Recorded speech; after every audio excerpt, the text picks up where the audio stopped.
Des graines de courge, mais pas n'importe lesquelles. Du butternut Queen, une variété bretonne particulièrement résistante, au chaud comme au froid. Annie Bertin, membre d'une association qui développe des semences paysannes, en prépare de petits sachets pour l'Ukraine. C'est des semences qui peuvent reproduire sans se poser de questions. Des semences qui vont s'adapter à l'environnement, donc aux maladies qui peuvent arriver. Alors c'est sûr qu'au début, il peut des fois y avoir de la casse.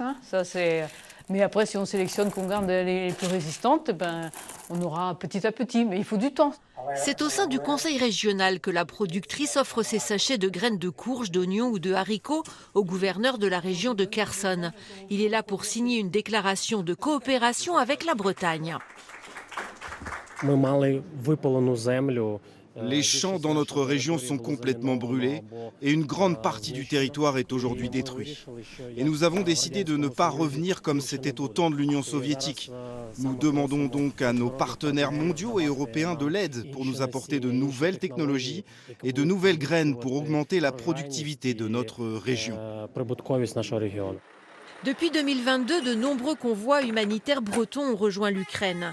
Les Finistériens de Kernik préparent actuellement leur 5e camion chargé de filets de pêche anti-drone. Installés dans les rues là-bas, ils ont permis de sauver des milliers de vies. Désormais, la solidarité est aussi paysanne. L'Ukraine est un grand territoire agricole. Nous sommes nous-mêmes un grand territoire agricole et nous devons cultiver cette fraternité. L'autonomie alimentaire de la grande Europe est quelque chose de très important pour l'avenir.